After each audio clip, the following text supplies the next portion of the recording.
Olá, turma, bom dia. Bom dia, boa tarde, boa noite aos amigos que vão assistir mais esse encontro de grupo de estudos do Instituto Labirinto de Psicologia Analítica. Nós estamos hoje no grupo de estudos sobre a obra de Carl Gustav Jung. Estamos trabalhando o livro A Natureza da Psique, exatamente no capítulo que fala sobre o fundamento psicológico da crença nos espíritos, tá? Avisando que o Labirinto, o Instituto Labirinto de Psicologia Analítica, sempre mantém cursos, grupos de estudos, algumas atividades educativas, eventos educativos, né? E também o curso de capacitação em psicologia analítica e o curso de formação em psicoterapia junguiana. Quem tiver interessado, só entrar em contato conosco, exatamente aqui pelo YouTube, para que a gente possa passar as devidas informações para os interessados. Nós estamos também ampliando nossas atividades em relação aos membros, estudantes e psicoterapeutas do Instituto Labirinto de Psicologia Analítica. Estamos agora, a partir do mês de maio, fazendo lives, aulas, palestras no canal do YouTube, que serão conteúdos exclusivos para os membros, estudantes e psicoterapeutas do Instituto Labirinto. Então, também, quem que tiver interesse de se inscrever, fazer parte do nosso grupo do WhatsApp, se tornar um membro estudante ou psicoterapeuta do Instituto Labirinto, vocês podem também entrar em contato conosco pelo canal do YouTube, para que a gente possa passar também as maiores informações. Então, dito tudo isso, vamos lá para o nosso encontro de hoje, discutir algumas passagens importantes desse texto. Eu queria começar exatamente compartilhando aqui uma outra tela, que é a tela do próprio texto em PDF, para que a gente possa ver um parágrafo muito importante desse capítulo. Deixa eu mudar aqui a tela, fazer aqui outro compartilhamento.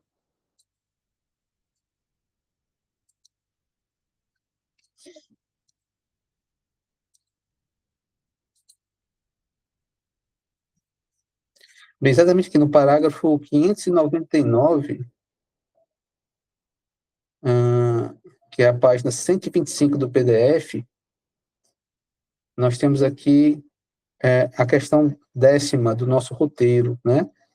Por que Jung se recusa a abordar a questão sobre a existência real dos espíritos, né? E essa passagem aqui do texto é muito importante porque frisa que a proposta desse texto, desse artigo apresentado, dessa palestra feita por Jung, não é confirmar ou negar a existência de espíritos, tá? Mas é utilizar essa fenomenologia que aparece sempre em outras culturas, em várias culturas, em outras épocas, como um exemplo para fundamentar a sua teoria sobre os complexos autônomos, tá? Então, vamos ver aqui o que Jung diz aqui nessa passagem. Diz Jung: neste trabalho, procurei esboçar uma interpretação psicológica do problema dos espíritos, até onde nos permitem os nossos conhecimentos atuais acerca dos processos inconscientes.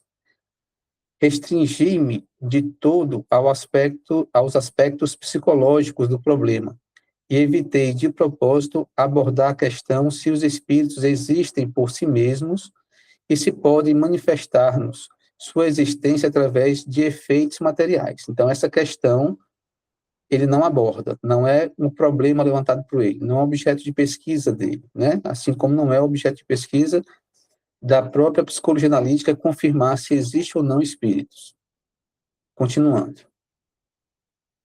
Se evitei tratar desta questão, não foi por considerá-la sem sentido, mas porque não tenho possibilidades de apresentar experiências que a demonstrem de um modo ou de outro. Creio que o leitor estará tão consciente quanto eu de que é extremamente difícil encontrar uma demonstração satisfatória da existência independente dos espíritos, porque as comunicações espíritas normais, em geral, nada mais são do que manifestações ordinárias do inconsciente coletivo. Mas existem algumas poucas exceções dignas de menção. Assim, gostaria de chamar a atenção para um caso notável descrito por Stuart White em uma série de livros. Aí ele vai falar também sobre, né, alguns casos, né, que levantam a possibilidade da existência, né, dos espíritos, mas ele reafirma que não é objeto de estudo nem dele, nem da própria psicologia analítica, né? Então, dito isso, né, só para a gente deixar bem claro que nesse capítulo Jung não vai falar da existência ou não existência dos espíritos. Pois não, bem-vinda. A Lilian está a pedir. Perfeito. Então, deixa eu voltar aqui para a tela para permitir a entrada da Lilian.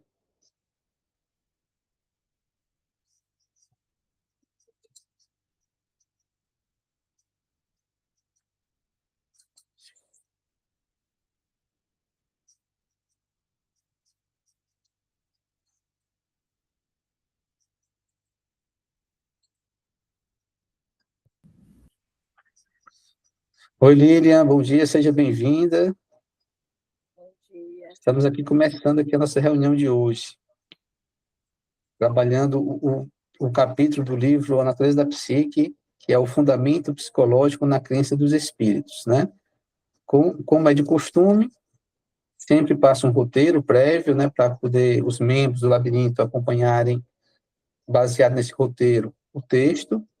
E a primeira questão do roteiro é como as pesquisas e os estudos embasados na crença dos espíritos contribuíram para a observação dos fenômenos psíquicos. Segunda questão, quais as principais fontes que embasam a crença nos espíritos? Terceira questão, qual a premissa necessária para a crença nos espíritos? Quarta questão, em que consiste o sonho? Quinta questão, segundo Jung, em que consiste uma visão ou aparição de espírito?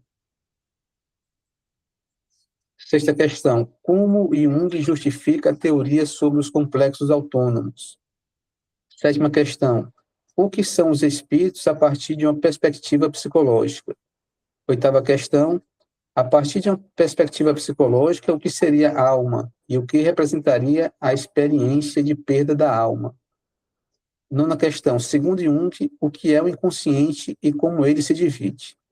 Décima questão, por que Jung se recusa a abordar a questão sobre a existência real dos espíritos? Foi o que nós acabamos de ver agora, né? Porque não é objeto de estudo da psicologia analítica, né? Nem é objeto de estudo das pesquisas desenvolvidas por Jung, né? Então, quando ele faz esse estudo, ele apresenta, primeiramente numa palestra, depois ele apresenta como ensaio esse seu artigo, né? Que é o capítulo 10 do livro, aliás, que é esse capítulo nós estamos trabalhando do livro A Natureza da Psique. O objetivo dele é fazer uma articulação com a teoria dos complexos, né? Então ele utiliza, né, a crença nos espíritos para poder trazer material, dados, informações que vão fundamentar a sua teoria sobre os complexos autônomos. Ok? Então, é um capítulo do livro da Natureza da Psique, né? O fundamento psicológico da crença nos espíritos. Inicialmente foi apresentado, né, em uma conferência pronunciada na Sociedade Britânica de Pesquisas Psíquicas, em Londres, no mês de junho de 1919. Foi quando ele apresenta, né, a primeira vez, isso com uma conferência. Depois, é publicado como ensaio em 1920 e revisado em 1948, quando, então, é publicado no livro A Natureza da Psique.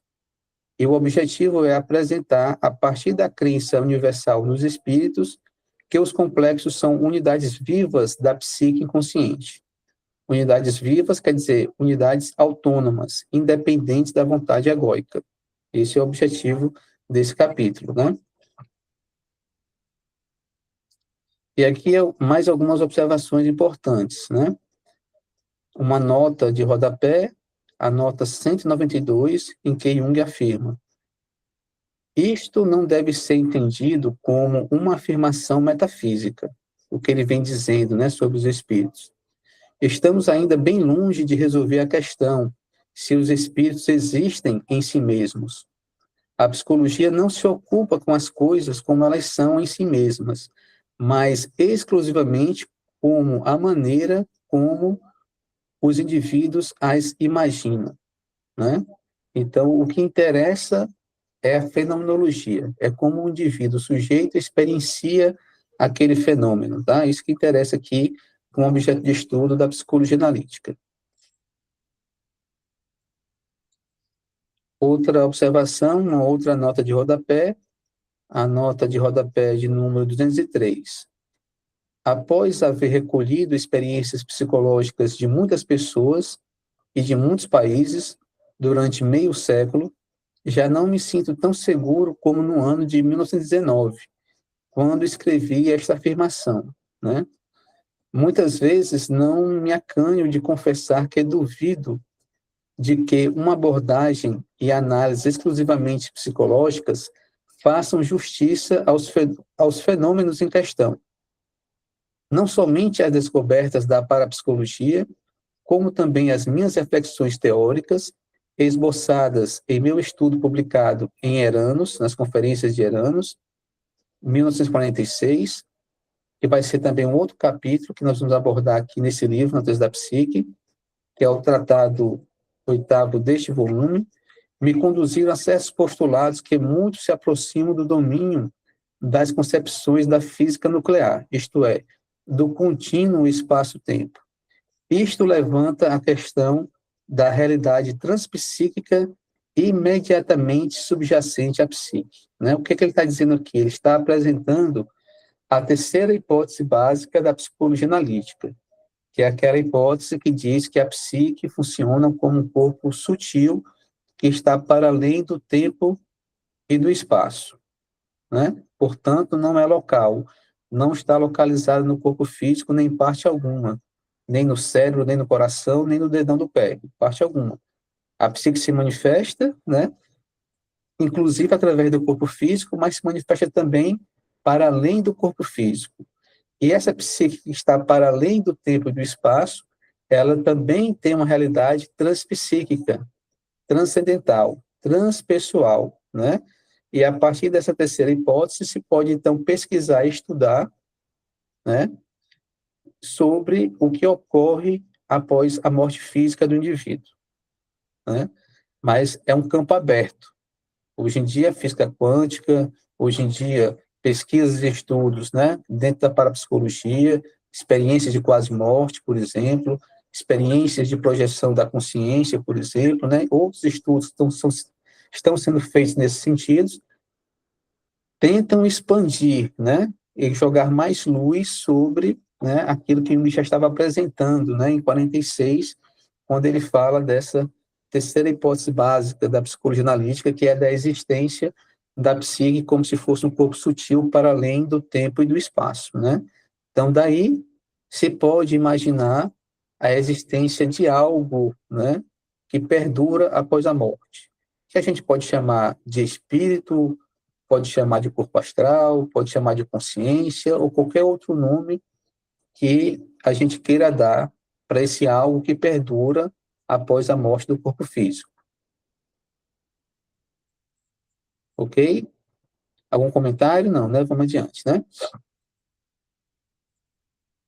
Então, no capítulo, Jung vai apresentar 3 fontes, né, da crença universal dos espíritos, né?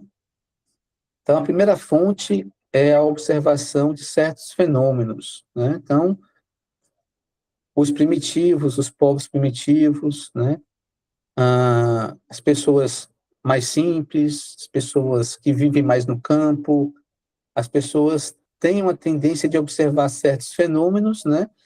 E caracterizá-los como se fossem fenômenos que vêm de um outro plano, além do plano físico. E esse plano seria o plano espiritual, né? Ou seja, então existiriam seres que fazem parte desse plano espiritual, e esses seres receberiam o nome de espíritos, que conseguem, inclusive, interagir com outros seres que estão no campo físico. Então, Jung fala que uma das fontes para a crença universal dos espíritos é o relato, é a descrição de inúmeros casos que, em todas as épocas, em todas as culturas, em todos os lugares, né, principalmente, né, nos lugares onde a cultura não foi ainda muito influenciada pelo positivismo, pelo materialismo, as pessoas têm a tendência de relatar esses fenômenos de comunicação ou intercomunicação entre um plano que está para além do mundo físico e o plano do mundo físico, dando a esse nome do plano, que está para além do mundo físico, de plano espiritual. E os seres que lá existem seriam, então, os espíritos, né? Ou seres espirituais. Outra fonte, né, para a crença universal dos espíritos, segundo Jung, e ele apresenta no texto isso, são os sonhos, né? Então, existem relatos de inúmeros sonhos em que o sonhador relata que encontrou com um parente que havia morrido já há algum tempo atrás. E esse parente veio e trouxe uma informação valiosa para ele e mostrou onde é que estava guardado um documento importante. E ele foi lá atrás desse documento e encontrou exatamente naquele local que aquela pessoa que havia morrido, que apareceu no sonho, disse para ele no sonho que aquele documento estava naquele local. Então, inúmeros relatos de sonhos, né, que também vocês podem observar em várias épocas, em várias culturas, em várias regiões, né, confirmam que há sonhos em que o sonhador diz que um ser que estava morto já há algum tempo veio e deu a comunicação para ele, uma comunicação que ele pôde confirmar de fato depois que ele foi observar se era uma informação valiosa ou não, né? E outra fonte também dessa crença universal nos espíritos, segundo Jung, é a própria psicopatologia. Por quê? Porque também, segundo culturas, povos, né, e pessoas em todas as épocas, em todas as regiões, né, sempre relatavam que algumas doenças, sejam elas psíquicas ou somáticas, poderiam ser causadas por seres ou energias que estariam no plano extrafísico, portanto, no plano espiritual, né? Então, são essas três grandes fontes, né, que justificam culturalmente e historicamente a existência desse mundo espiritual e de espíritos. Mas isso não confirma nada, não confirma, segundo Jung, que existe um mundo espiritual e que existe um espírito. Confirma que existe nas pessoas a tendência de compreender que existe esse plano para além do plano físico, né? Mas, cientificamente, só esse relato não confirma a existência dessa outra dimensão, desse plano espiritual, segundo Jung. Quando Jung apresenta, né, essas três fontes, o que é que ele quer dizer com isso? Ele quer dizer que essas três fontes também são utilizadas para que ele possa justificar a sua teoria dos complexos. Tá? Por quê? Porque ele vai teorizar sobre os complexos a partir do momento em que ele observa fenômenos relatados pelas pessoas em todas as épocas, em todas as culturas, em todos os locais, em que algo emocional, algo afetivo ou alguma ideia, algo mental, produziu um efeito no plano físico, quer seja no corpo físico, quer seja no ambiente físico, no entorno daquela pessoa. Tá? Então, os seus estudos sobre o teste de associação de palavras, quando ele utilizava equipamentos para mensurar o nível de excitação da pele daquele indivíduo, para mensurar as alterações que ocorrem a nível cardiovascular, as alterações que ocorrem a nível respiratório naquele indivíduo. Ele pôde perceber que algumas palavras-chave produziam esses efeitos provocados pelos afetos. E esses afetos vinham de onde? Dos complexos, né? Então, pela observação de certos fenômenos, Jung consegue, então, levantar a teoria sobre a existência dos complexos autônomos, que mostra que sentimentos, emoções, afetos, ideias, imagens podem produzir efeitos físicos, tanto no corpo físico do indivíduo, como também, né, no entorno desse indivíduo, né? O que possibilita isso é o complexo, porque o complexo ele é carregado de uma carga afetiva, de uma carga emocional muito intensa que invade o corpo físico e que vai, às vezes, extrapolando até para o ambiente físico. Jung vai validando ainda mais e confirmando ainda mais a sua teoria sobre os complexos autônomos quando ele passa a pesquisar os sonhos, né? E ele começa a perceber através dos sonhos que existem nos sonhos personalidades parciais que interagem com o ego onírico. O ego onírico estaria relacionado ao ego individual do sonhador. E essas personalidades parciais que aparecem nos sonhos, geralmente em conflito com o ego onírico, ou às vezes ajudando o ego onírico a realizar algo no sonho, essas personalidades parciais seriam personificações desses complexos autônomos, segundo a teoria dos complexos, né?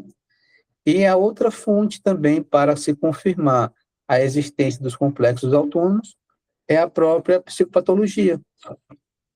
Então, quando ele observa inúmeros casos, né, de neurose e de psicose, ele pôde perceber que por trás desses casos de neurose e de psicose existe a atuação de complexos autônomos, provocando uma dissociação psíquica e um distúrbio psíquico, que seria a psicopatologia, tá? Então, esse é o paralelo que ele faz entre a crença universal nos espíritos e a sua teoria dos complexos.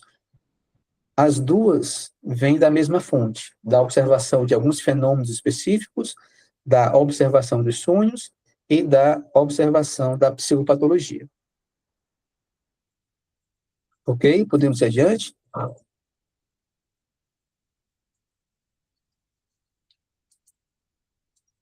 Bem.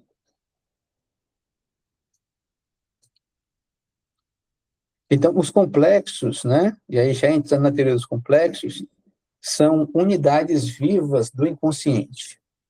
Tá? Nós temos o complexo do ego, que boa parte desse complexo do ego está na consciência, nós temos consciência daquilo que nós achamos que nós somos, que é o nosso ego, a nossa identidade, né? Alguma parte desse ego funciona a nível inconsciente, né? Alguns aspectos, né, momentaneamente se afastam da nossa consciência por uma razão ou por outra, né? Então, em alguns estados alterados de consciência, você pode, né, despertar de um sono profundo, e quando você acorda, às vezes você está tão confuso daquele sono profundo que você não sabe nem onde é que você está, né? Se está em casa ou está na casa de um parente, você precisa de um tempo para se situar, para tomar consciência. Então, naquele momento específico, o ego, né, não tem ainda muita consciência de si. Então, é possível que algumas partes do ego, durante alguns momentos da vida, se tornem mais inconscientes. Mas boa parte do ego, durante a maior parte do tempo de nossas vidas, estar consciente de si próprio e da sua situação, né? Porém, nunca vai estar consciente de tudo. Por isso que o ego não é 100% consciente. Alguns aspectos do ego é inconsciente. Mas o ego seria esse complexo que estaria a nível consciente. Os demais complexos, né, mesmo influenciando a consciência, mesmo perturbando a consciência, os demais complexos estariam baseados no inconsciente, porque a maior parte dos conteúdos desses complexos são conteúdos inconscientes para aquele indivíduo que sofre a influência desses complexos autônomos, tá? Então, segundo a teoria dos complexos, os complexos seriam fragmentos psíquicos autônomos, né? Então, imagina só, algo que seria um grande conjunto universal, mas esse conjunto universal, formado por conteúdos psíquicos, foi dividido, foi fragmentado, formando subconjuntos. E esses pequenos subconjuntos, divididos, né, do maior centro, que seria o ego, centro da consciência, esses pequenos subconjuntos seriam os complexos autônomos. Tá? Segundo Jung, são as verdadeiras unidades vivas da psique inconsciente. O inconsciente se manifesta a partir dos complexos. O inconsciente exerce a sua autonomia a partir dos complexos.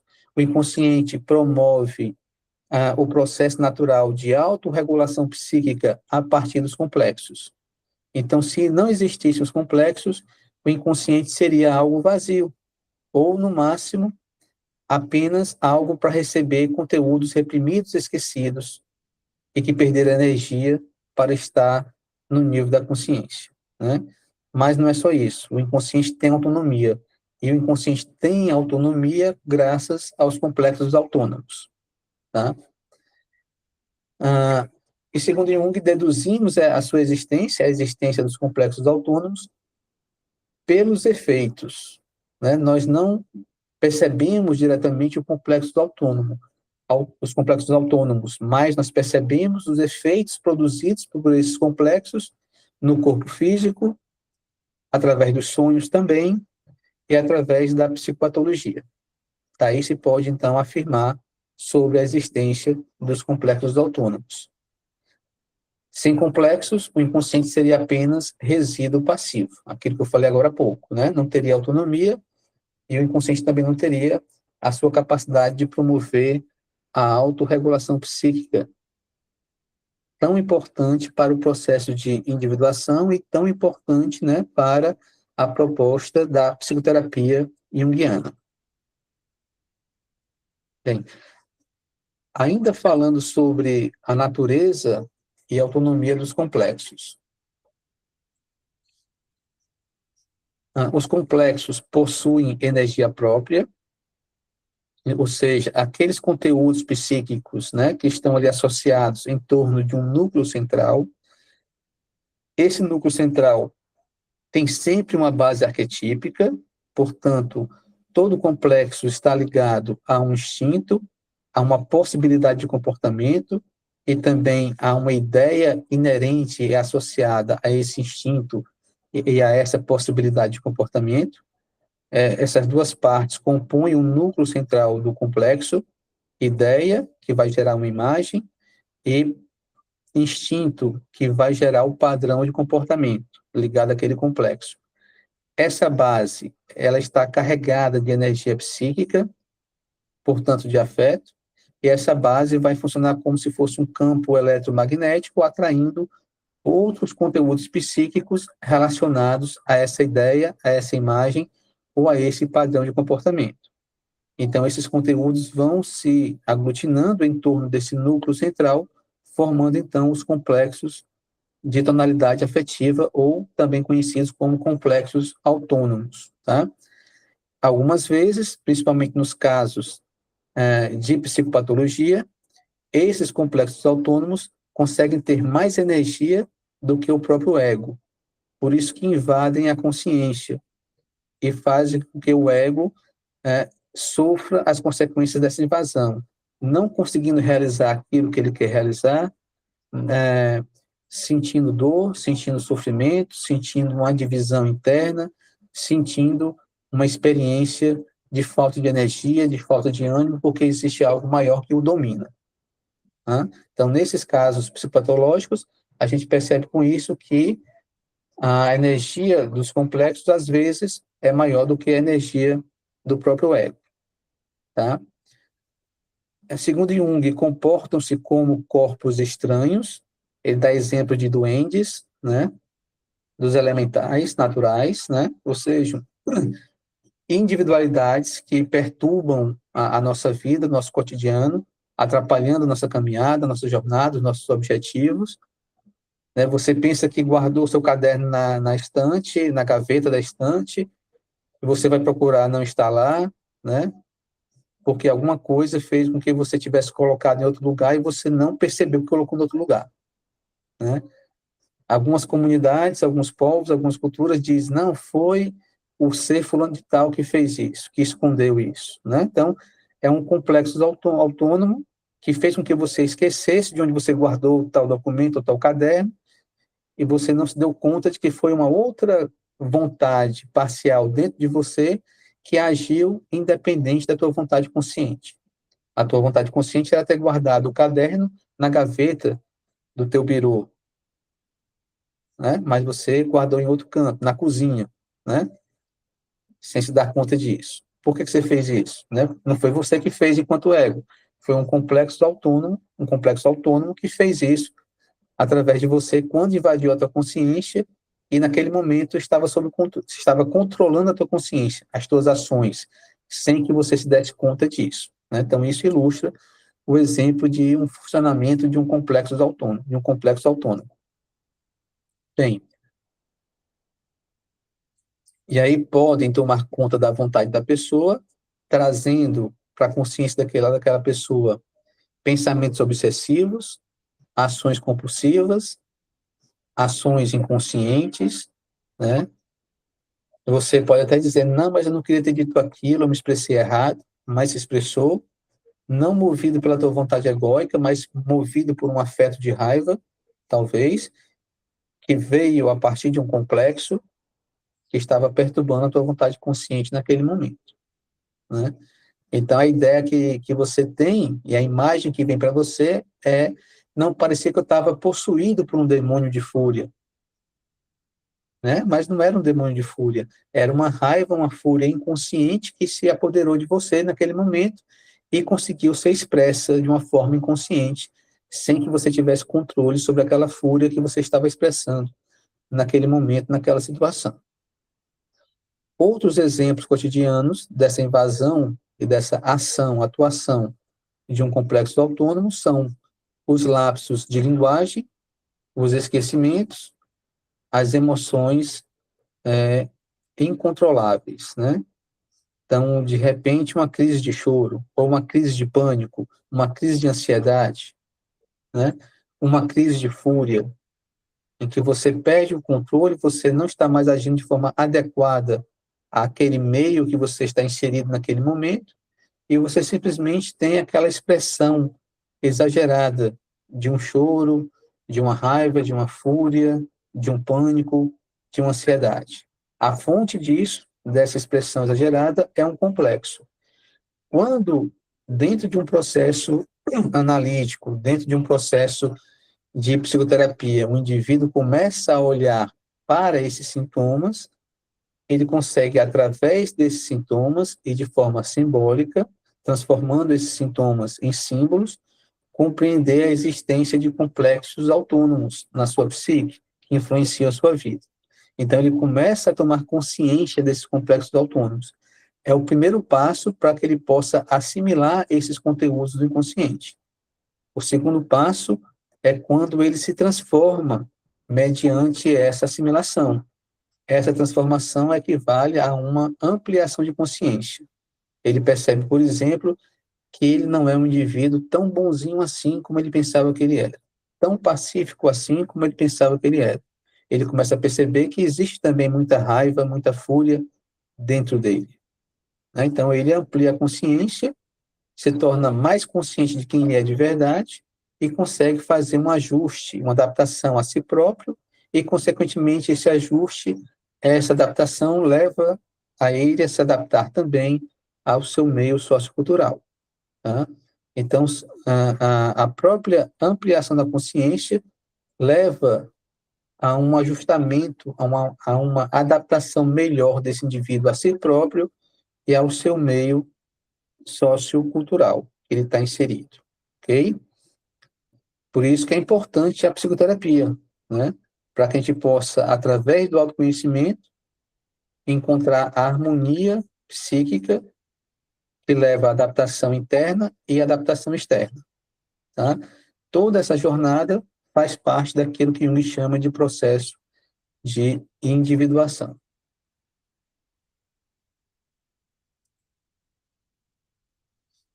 E qual a origem dos complexos, né? Segundo Jung, nós temos duas origens dos complexos, né? A primeira origem, que é muito comum, muito frequente, é através de traumas emocionais ou conflitos morais.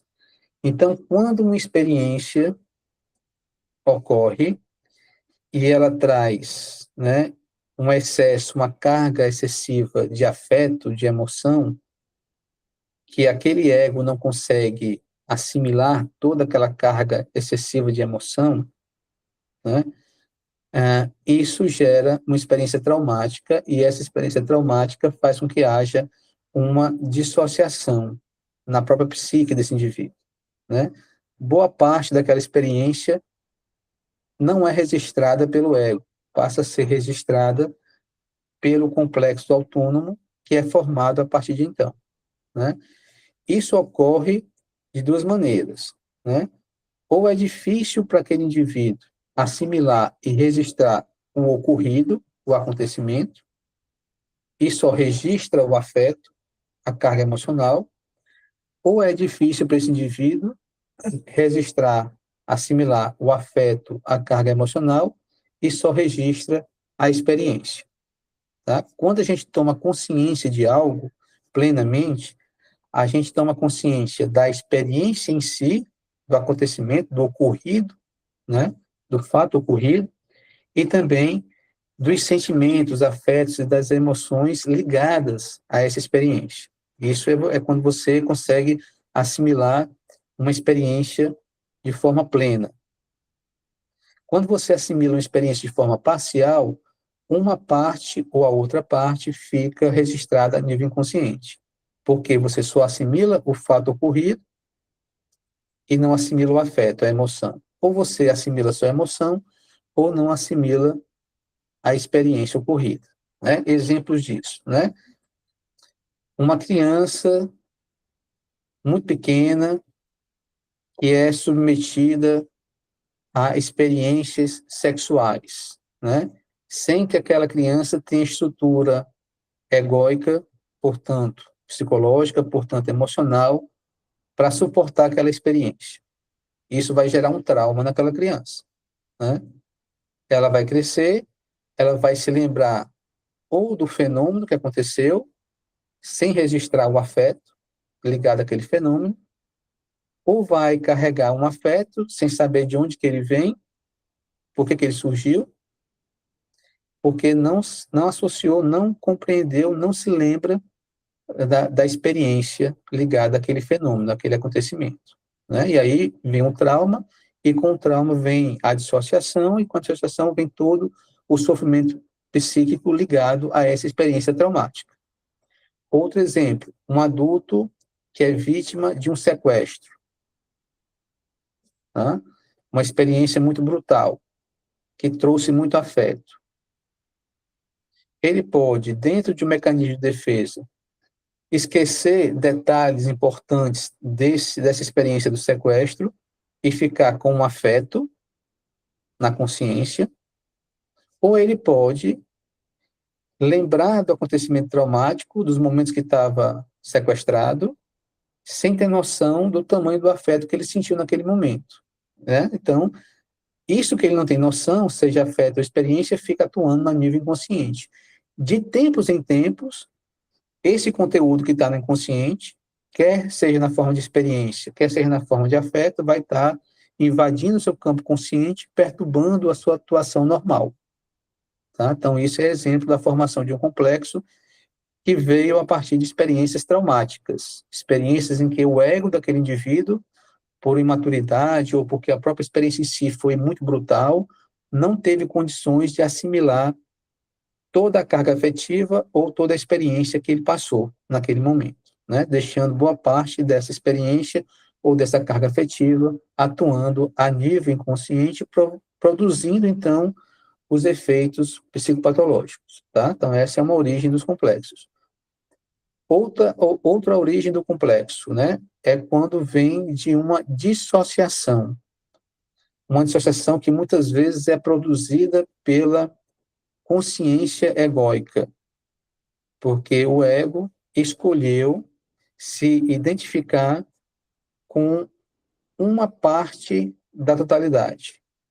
Né? Esse ego resolveu se identificar, por exemplo, com a sua persona, com os seus papéis sociais que ele desempenha ao longo do seu dia a dia, na sua comunidade, na sua sociedade. Quando ele faz isso, ele mesmo provoca na sua psique uma dissociação, porque conteúdos, experiências, sentimentos, afetos, emoções que não têm a ver com esse papel social que ele se identificou, ficam reprimidos, ficam guardados no inconsciente, não deixam de existir e nem param de atuar, continuam existindo e atuando, promovendo também os transtornos e as psicopatologias. Tá? Então, outra origem dos complexos é isso, provocada pela própria dissociação que o indivíduo gera nele mesmo por conta de uma unilateralidade do ego.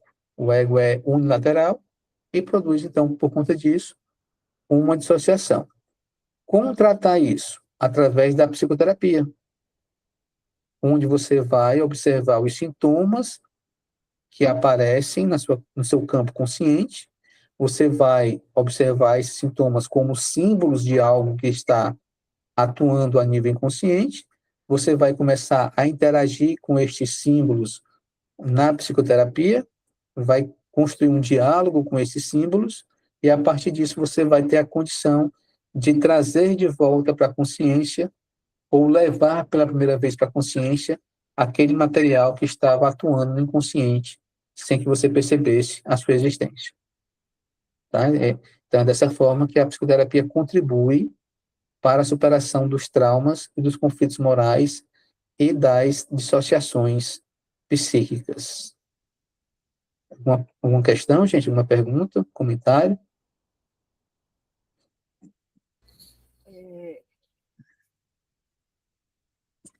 Se a pessoa lembra da circunstância, do fenômeno, da ocorrência, né, ciente de que aquilo foi traumático, foi difícil, mas ela não consegue acessar o afeto. Aí é através dos símbolos que a gente vai ter que vir, por exemplo, você trazendo isso, estou com uma paciente aqui que começou essa semana, ela trouxe essa questão, assim, que ela perdeu um filho quando ele tinha 5 aninhos, foi muito traumático. Ela falou, tudo começou, agora que ela está tendo crise de ansiedade, ela está com 72 anos. Tem bastante tempo que ele morreu, mas agora ela falou que tudo começou a partir da morte dessa criança, que foi um afogamento. O marido, na época, diz ela que não lidou bem com a situação, quebrou a recepção do hospital todinho, quando ficou sabendo, ela falou assim, eu lidei melhor com a situação do que ele. Aí hoje, agora você falando, eu vou esperar que ela pensa que ela lidou melhor do que ele, porque ele quebrou a sala do hospital, né? E depois ele processou, né? Ele integrou a experiência da perda do filho, apesar de manter a saudade, manter pais que perdem uma criança nessa. Isso. Ou seja, né, cada um lida da maneira que pode lidar, né? E aí, assim, cada forma de lidar com essas experiências traumáticas tem uma consequência, né? Num caso como esse, né, às vezes você tem que segurar o afeto para dar conta da vida e seguir em frente, né?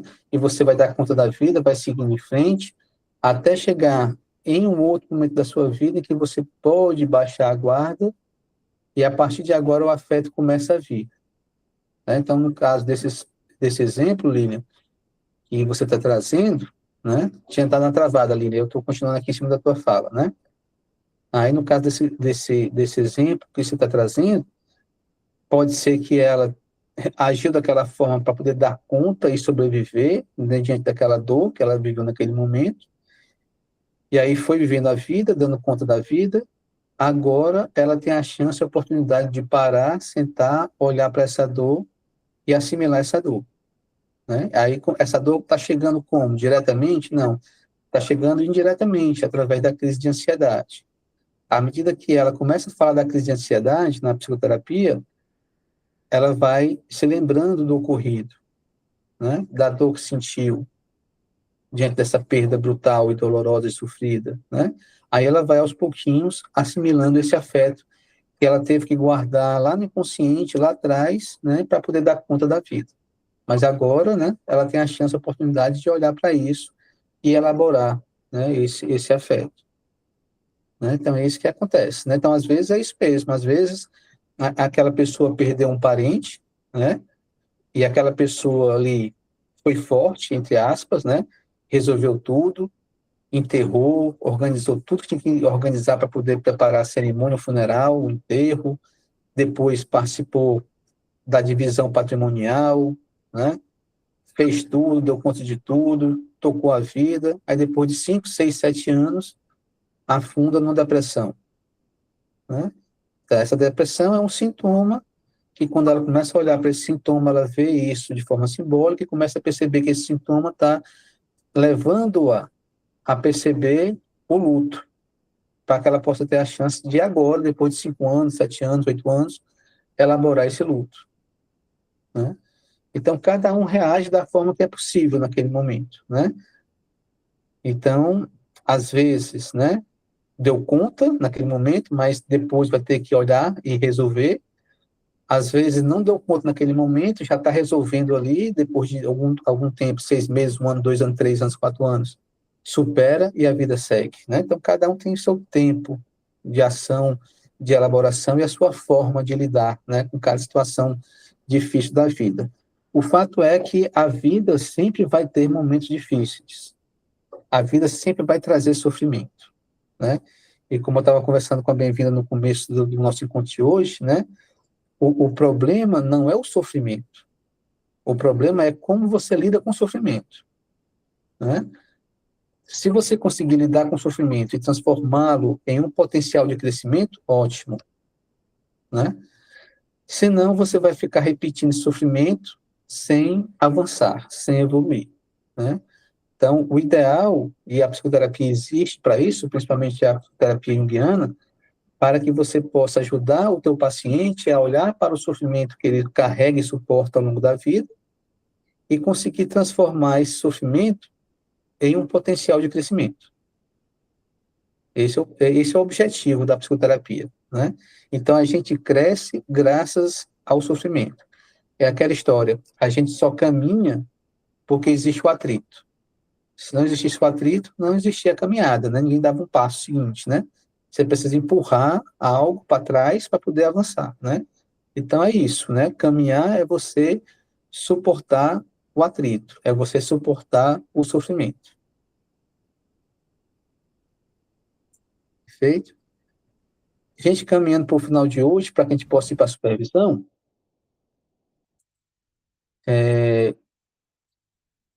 então, os complexos, eles se manifestam nos sonhos e nos sintomas. Nos sonhos, os complexos aparecem personificados, né? Às vezes como um animal, às vezes como uma pessoa, às vezes como um ser celestial ou diabólico. Ali é um complexo se manifestando, tentando interagir com o ego onírico, exatamente como o complexo autônomo tenta interagir com o ego do indivíduo, né? Então, quando você olha para o sonho, você observa um drama, e aquele drama é como se fosse um autorretrato da psique, mostrando como que o ego daquele indivíduo lida com os seus complexos autônomos. Ele foge, ele luta, ele briga, ele se torna um amigo, né? Os complexos se manifestam produzindo sintomas neuróticos, os complexos interferem na vontade consciente. Então, você quer estudar e não consegue, você quer apresentar uma aula e não consegue, você quer realizar algo, né, e você se sabota, né? Então, não é o seu ego se sabotando, é a sua consciência sendo influenciada por um complexo autônomo que sabota a tua vontade egóica. Tá? Você quer estudar, mas não consegue se concentrar. É um complexo autônomo perturbando a sua consciência. Ele aparece através dos sintomas psicossomáticos, ou seja, os complexos se manifestam através do corpo, através daquela dor de barriga, daquela dor de cabeça, daquela pressão alta e assim por diante, né? Tem ali fatores inconscientes, né, interagindo com a tua consciência, produzindo esses sintomas psicossomáticos, e eles se manifestam através de sintomas psicóticos, né, principalmente quando é uma imagem arquetípica, ou seja, um arquétipo mais próximo do inconsciente coletivo, em que aquela base do complexo, que é uma base arquetípica, né, vem de uma vez só para a consciência, né, trazendo uma imagem arquetípica, invadindo a consciência, e traz uma energia tão grande que aquela manifestação equivale a uma experiência de possessão ou de influência espiritual. É como se você fosse tomado, possuído, né, por um ser diabólico, né, por um espírito, e não é mais você ali. né? É outra coisa. Essa outra coisa, dentro da teoria junguiana, dentro da visão psicológica, não seria um espírito, seria um complexo autônomo tão distante da consciência que ele está muito próximo do inconsciente coletivo e traz, por isso, muita carga afetiva que o ego não consegue lidar com esse material. E aí Jung fala também nesse capítulo, né, sobre a relação entre os complexos e a crença nos espíritos, né? Então, não, mais uma vez aqui eu repito aqui o que Jung falou, né, no começo, que até li para vocês naquele parágrafo que eu destaquei. Não é que ele esteja confirmando ou negando a existência de espíritos, não é esse o objeto de estudo dele aqui nesse artigo, nesse ensaio que ele escreve, né? O que ele está dizendo é comparando a fenomenologia das duas manifestações, né? Então, ele diz que a existência de espíritos, né, equivale a uma projeção externa dos complexos autônomos. Uma coisa funciona como se fosse a outra. É isso que ele está dizendo, né? Possessão, aparições de vozes, né, funcionam como se fossem complexos personificados, né? Ou, em outras palavras, complexos personificados funcionam como se fosse uma possessão espiritual, uma aparição e vozes, né? No primitivo, isso é algo corriqueiro, comum, né? Nos povos, nas comunidades mais simples, né? Em que a visão moderna, a visão materialista, a visão positivista, né? Não chegou com tanta força, né? Onde se carrega ainda um ponto de vista espiritualista, é muito comum o relato dessas experiências, né? De um plano extrafísico interferindo no plano físico, né?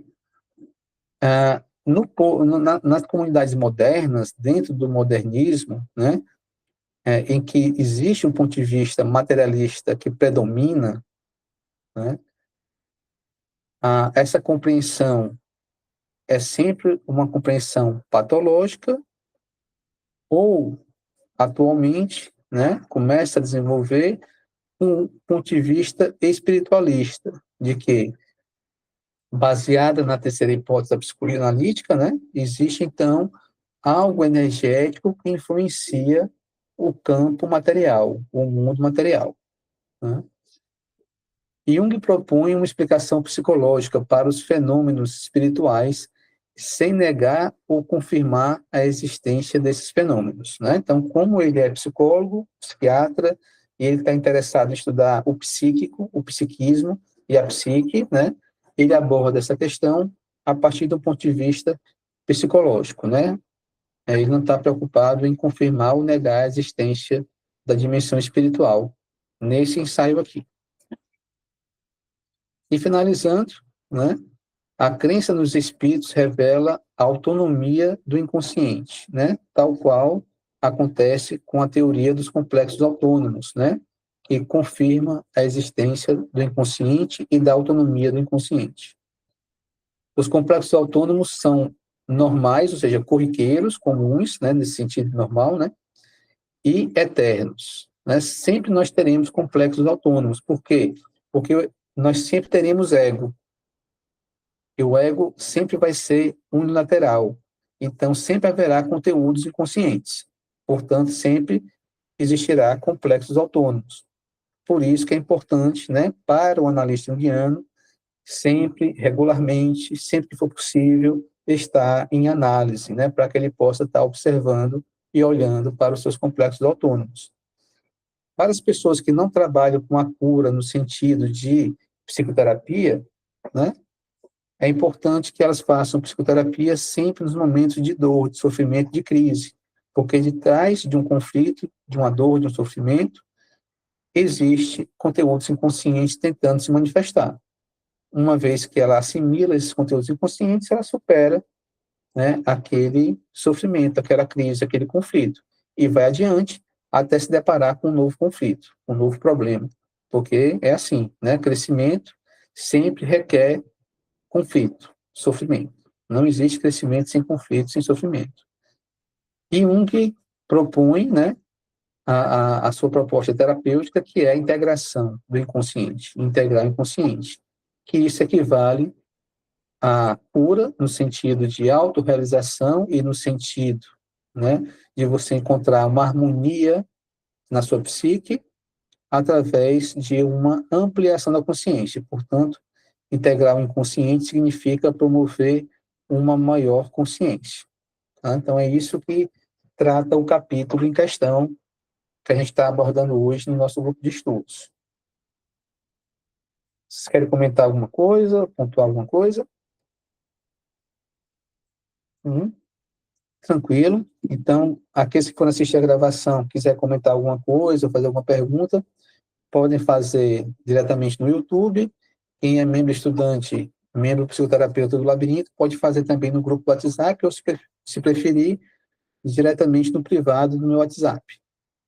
E agora eu vou finalizar aqui essa gravação, para que a gente possa mandar outro link para a supervisão de hoje, tá? Só finalizar aqui e mando já outro link, gente.